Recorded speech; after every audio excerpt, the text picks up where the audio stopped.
Labas visom. Šiuo kartu noriu padaryti tokį trumpą video informacinio pobūdžio. Tai bus video apie įgilintas iškirptes.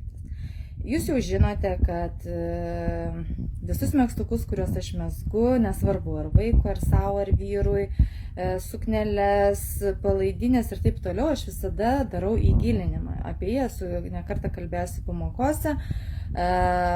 Tos, kurios naujai mezgate, kurios mokotės būtent be siūlių megzti, nuo viršaus mezgimą, turbūt tas įgilinimas yra gal kai kurioms labai toksai sudėtingas, jis iš esmės yra sudėtingiausias, vienas sudėtingesnių punktų mezgime, bet kodėl jisai reikalingas, tai šiandien noriu parodyti vizualiai, kodėl jisai yra reikalingas įgilinimas, nes būtent ši palaidinė mano yra megzta pagal aprašymą, autorė ne aš esu. Skaitydama aprašymą aš mačiau, kad įgilinimo nėra, bet pagalvoju, aš padarysiu, numegsiu pagal aprašymą ir pasižiūrėsiu, kas čia gausis. Dabar mezgu antrą, pradėjau megzti antrą, tai joje darysiu įgilinimą, dar galvoju, kaip aš jį darysiu, bet aš jau jį darysiu, nes pasižiūrėkit, kodėl jo reikia. Matote, man čia kaklas yra jis ganėtinai platus, matot, jis tikrai yra platus, viskas su to gerai, aš taip mėgstu, man tai patinka. Dabar žiūrėkit, aš kai vaikštau, nieko nesitaisydama, priekis matote, kaip eina linija, o štai pasižiūrėkite nugarą. Visas štai ką reiškia, kai nėra įgilinimo ir kai aš sakau, kad krenta į viršų megztukas, tai va, ką aš turiu omenyje, jis pagal viską turėtų būti taip. Štai taip jis turėtų būti. Jeigu tai būtų padarytas įgilinimas, nugara turėtų būti tokia, o priekis turėtų būti taip.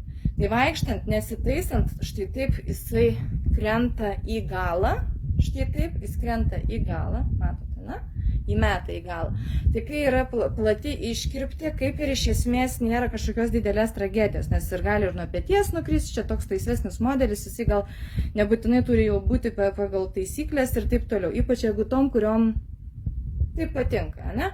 Bet jeigu jūs megzsit megztuką klasikinį, kur kaklas eina palei kaklą, tai žinok, jeigu dar kaklas kažkoks, tarkim, aukštesnis, ne, tai jūs tiesiog smaugs, jums eis būtent į viršų būtent palei kaklą, bent jau man asmeniškai tai tikrai trukdytų ir aš turbūt permegščiau. Tai iš esmės jums bus, aš taip galvoju, kad bus tiesiog nepatogu nešiot, o kad ir kalbant apie mažuliukus, kai kurios nedaro, aš visada dariau, net ir kūdikiams, tam, kad gulinčiam, nu jisai aišku, nejuda tas vaikas, bet vis tiek norėjosi, kad nebūtų palei kaklą, o vis tiek, kad eitų taip, kad vaikui būtų irgi lengviau, kad nebūtų visas tas megztukas, taip, ne visai teisingai, bet kad nesmaugtų, jeigu aš taip sakau. Tai va, tai tiesiog toksai informacinis video, kas tai yra įgilinta iškirptė. Tai įgilinta iškirptė yra tada, kada mes įgiliname megztuko iškirptę, kuomet gale yra daugiau pramegzta eilių negu priekyje ir automatiškai megztuko nemeta į galą. Ir jisai yra teisingai, taisyklingai, žodžiu, laikosi ant mūsų. Tai va. Tai tiesiog taip spontaniškai šovė, žinokit, mintis nufilmuoti jums megztuką šį, būtent apie iškirptę, nes vaikščiau dabar nešioju siuntas į mašiną ir kažkaip pagalvoju, reikia parodyti, kaip tai yra, kai nėra tos įgilintos iškirptės. Tai va. Ačiū, kad žiūrėt ir ate.